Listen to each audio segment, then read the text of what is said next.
Greetings, book nerds! Welcome to the Book Nerds Corner. It's Ashley again, and today I welcome you to our 2026 book bracket outro. This video is just gonna have a little things about the bracket, and since I'm done reading all the books, we're just pretty much gonna lay down who wins each segment. We will be starting off with the quarterfinals. Since I had to return all of the books, there will be a lot of like popping up graphics and stuff, so hopefully editing Ashley has like her head in the game and this all makes sense, but we'll see, I guess. Our first matchup was Date Me Bryson Keller versus Dear Medusa for our quarterfinals. Date Me Bryson Keller only got a 4-star, whereas Dear Medusa got a 5-star. So that one's a clear winner. Dear Medusa was such a good read, guys, and I'm really glad that it kept progressing in this challenge. It's just such a beautiful verse novel about all of these horrible things that women go through, and it's a very empowering book, and I was very, very pleased by it. Fortunately, Date Me Bryson Keller was also a really good book, but someone has to be dropped eventually. The second matchup is Wicked Fox versus The King is Dead, which this one is another easy one because Wicked Fox got a 4-star and The King is Dead got a 3-star, so that one's another easy matchup with Wicked Fox getting past the quarterfinals.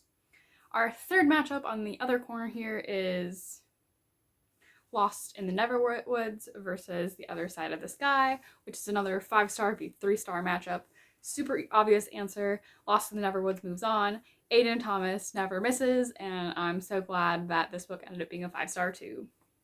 Our final matchup in the quarterfinal is An Ember in the Ashes versus The Astonishing Color of After, which this one is our first really hard one because it was a 5v5 tie, and the fact that it was a 5-star tie is also crazy.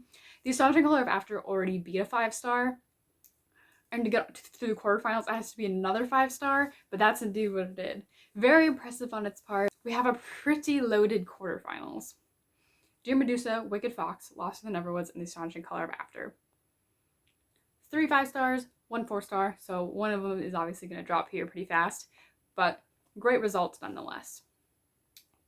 We're going to take a little interlude here before we go on to our semifinals and talk about who picked who. Every year I have a huge blast trying to guess which of my friends picked each book.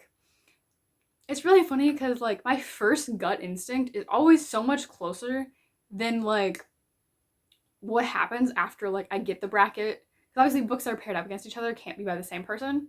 And then I also have a rule that each person can only pick one series. That also eliminates like who can pick what. But for some reason, once I have all the information at hand, I always screw it up so much more. Like I do so good at guessing at the start. Like I nailed one person's this year, 3 out of 4 books. And then I always just like doubt myself. And it's really sad. But this year it took me about 10 guesses to get them all correct. I actually got my sister's matchup like completely right first, and then I got my boyfriend's, and then my 2 friends really stumped me this year, which is funny because usually I'm gonna call them friend A and friend B, but usually friend B, like I get hers right away. This year I got my sister and my boyfriend's, which was like a very interesting difference. But yeah, so let's go through who picked what. So my sister picked Wicked Fox, Dear Medusa, Lost in the Neverwoods, and Shuna's Journey. Which I'm like, she had a really busted matchup here. Like, she kind of nailed it this year. My boyfriend picked The Other Side of the Sky, Date Me Bryson Keller, The King is Dead, and The Astonishing Color of After, which also, he did really good this year too. Usually it's funny because my boyfriend usually picks like really bad books, like the books that just look cringy or weird. And he like definitely had that going into it, like with Date Me Bryson Keller, because like the back has like a bunch of like cutesy little pictures and they're kind of weird and dorky. But like his books were also really solid, and I think he still did better than he thought he did. And then friend A picked Witches Steeped in Gold, City of Saints and Thieves, The Gravity of Us, and You Don't Have a Shot, which I think friend A suffered a little more this year than usual with her picking out pretty much every 2-star we got in this bracket, so that was kind of unfortunate, but you know, these things happen. And then finally, friend B picked An Ember in the Ashes, A Fragile Enchantment, 28 Days, and A Million Quiet Revolutions. Which, these books were actually, like, really not on brand for my friend. Usually she's the super predictable one. Like, she picks very, like, high fantasy romance books, and it's, like, easier to pick her out what she picked. But, yeah, she really stumped me because 2 of them really seemed like books my sister would have picked. And that really got me all confused. But yeah, it was really fun trying to figure out whose was whose, and I think I got it slower than I have the last few years, but I still only got it in 10 guesses. It was really funny though, because my boyfriend was here to witness this year and he had lots of fun, so that was definitely great. Alright, and now we will be moving on to part 2, which is with the semi-finals. This is when things start to get really intense because we're picking out who's making it to the finals. So first up we have Dear Medusa versus Wicked Fox. This one is our easier one of the match because Dear Medusa got 5 and Wicked Fox got 4, but they're both really solid books. Once again, Dear Medusa is such a heart-wrenching story about women's rights and how young women are viewed in our society and how hypocritical society can be about certain things. And then Wicked Fox is a really fun Korean fantasy that talks all about Nine Tails and some of that unique lore. So I definitely had fun reading both of these, but Dear Medusa will be moving on to the finals, which is super fun and exciting. And then for our second semi-finalist, we have Lost in the Neverwoods and The Astonishing Color After, which this one is a 5v5 tie, or matchup, not tie. But there's still a very clear answer to this one for me. Lost in the Neverwoods was a really fun Peter Pan retelling written by one of my favorite authors. And the ending actually really surprised me, which is something that Aiden Thomas very rarely does, so I was very impressed by that.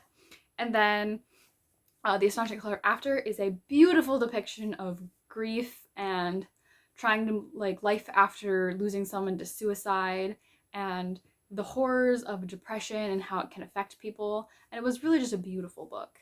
So despite my love for Aiden Thomas, I actually gave this one to The Astonishing Color After, which this book has now beat 3 5-stars. So it's really just crashing its way through all of the 5-star books, which is amazing.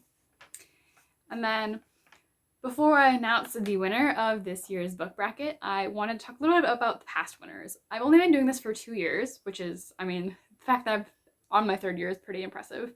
But in 2024, my friend B swept with The Sunbearer Trials by Aiden Thomas, which, if you don't remember that, he also wrote Lost in the Neverwoods. And they're one of my favorite authors. I really love Aiden Thomas's work, and friend B knew this, and she didn't actually cheat, but she kind of cheated, because I was waiting for the second book in the duology to come out, and, like, she wasn't aware of the fact that I was waiting, but she was aware of the fact that, like, I was a huge fan of Aiden Thomas, and there's probably a reason I hadn't read his book yet. But at the same time, his sophomore novel, Lost in the Neverwoods, still made it into this bracket, so I mean, that's how it is. But I have read all of his books now, so the odds of him ever appearing in another book bracket are not high. So yeah, Sunbearer Trials is a, like, Latinx-inspired fantasy that's very reminiscent of Percy Jackson. One of my favorite things about this world is that the mythology is very accessible, even though it's all, like, based around, like, Spanish lore and stuff. So, like, the god of water is called Agua. Honestly, I don't remember if they're a girl or a guy. But, like, it was really easy for me because I've studied Spanish for multiple years to just, like, know what all of the different goddesses were gods of, which I thought was really fun. And then, like, Teo, the main character, is, like, so sassy. It kind of hurts, but it's also glorious. So, like, love Teo, 10 out of 10. And it also has, like, a trial. I mean, it's called the Sunbearer Trials, and there's, like, this big competitive element similar to, like, the Hunger Games, where they all compete against each other. And whoever wins gets to be, like, the sacrifice to the sun god, and it's this huge honor.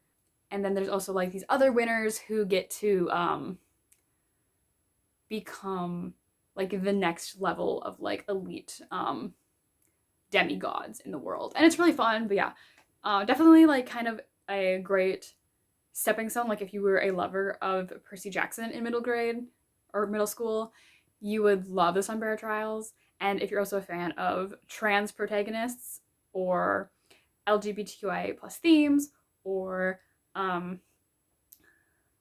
characters, There's also some great like deaf representation and other disabilities, which is really cool. So yeah, definitely a very diverse book, and it's such a fun read, and I would highly, highly, highly recommend it. Definitely deserves to be one of the winners. And then in 2025, Friend A actually swept with A Complicated Love Story Set in Space by Sean David Hutchinson, which he is another author that I had previously read books from. We Are the Ants is one of my favorites.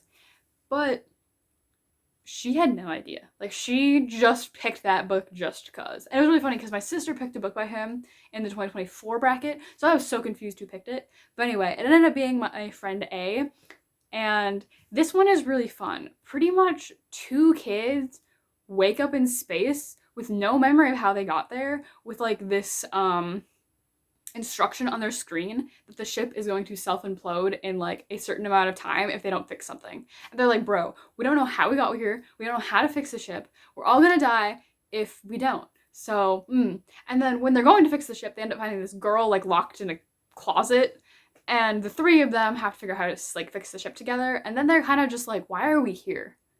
So then they're just like trying to figure out why they're there. And then there's like a really cute like romance aspect. And it's definitely has some sci-fi elements. There's a time loop sequence where the character gets stuck in a time loop and just repeats the same day over and over and over again, which that was one of my favorite parts. And the ending was totally shocking. Like, I was so surprised by like the circumstances of why they were there. So yeah, definitely highly, highly recommend that one too. Especially if you're a fan of like soft sci-fi where it's like not sciencey at all, but it still has like space vibes, and there's like still like aliens and like time loops and all that fun stuff. Yeah, those are our 2 winners. So Friend A and Friend B have both won. So this year our finalists are Dear Medusa, which my sister picked, and An Astonishing Color of After, which my boyfriend picked, which neither of them have won yet either. So it's a very fun like thing to see that there's a guaranteed new winner. So without further ado, I'm going to be announcing the winner of the 2026 book bracket. Not gonna lie, my boyfriend and my sister like stared at me for like an hour while I was like writing my review and finishing up all like my book bracket stuff, and they were just like, who won? Like, it felt like when you were on a road trip and they were like, are we there yet? It felt just like that. And I was like, oh my goodness, children, sit down. But anyway, I will be announcing the winner. Dear Medusa versus Astonishing Color of After. The winner of the 2026 book bracket is An Astonishing Color of After. This one was just such a beautifully written book, which so was Dear Medusa. I mean, oh my god. Dear Medusa was also so beautifully written. But I think because this one was a verse novel about a topic that, like, didn't feel as close to me. Like, obviously, as a woman, I relate to, like, how society, like, views women and how there's all these, like, stereotypes and two-faced, hypocritical nonsense that, like, we all have to deal with. But personally, I related more to, like, the depression and all of like the sad parts of how like life can just get so dull sometimes, and it just really resonated with me. Like, that book, I read it at such a time too that like I was kind of in a depressive low, so like it just really like resonated with me, where like Dear Medusa was just like, oh my god, this book is fire.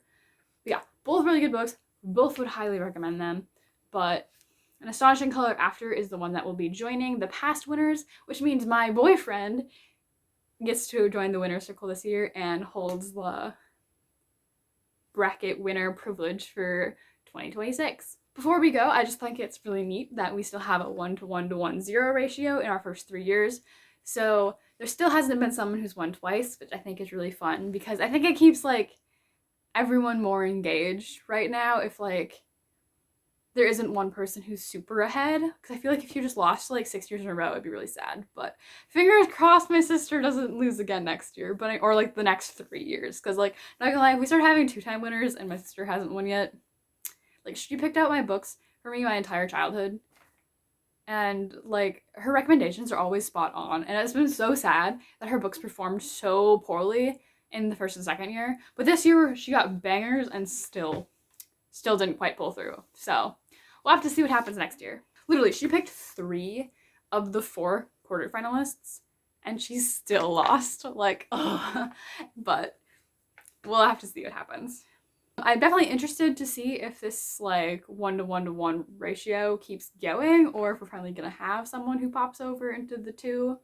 But then hopefully no one gets too far behind again, because like I want it to be engaging for everybody no matter what. But yeah, overall in this book bracket, I had a lot of fun.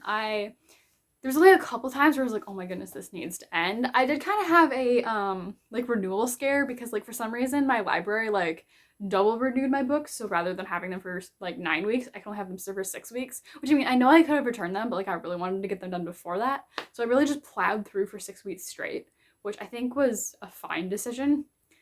But yeah, there's only a couple times where I like really felt the drag of like not being able to pick what I'm reading, and I'm definitely a little behind on all of these like free books that authors have sent me and arcs that I need to get done, but I always have such a blast with this, and I have to make sure that I get it done in like February, March. So I do not regret it one bit.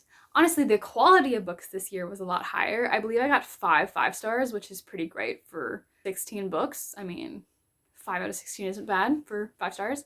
And I got no 1 stars this year, which is great, because last year we had a 1 star. The year before that, we just had like a whole bunch of 2 stars. Not that we didn't have a whole bunch of 2 stars last year too. Last year was a major oof. So it's definitely better than last year. Yeah, so now that this is over, you can look forward to seeing new content ideas I have. I have a whole bunch of things planned, and we'll just have to see how quickly I get them out to you guys. But yeah, I'm really excited for everything I got going on, and I'm really grateful for you if you're watching this video, because that means you've probably followed me throughout the entire bracket, because I don't know why you would watch the wrap up to the bracket before you watched any other things. But anyway, I'm so grateful that any of you watched this, and I will see you in the next video, book nerds. Bye!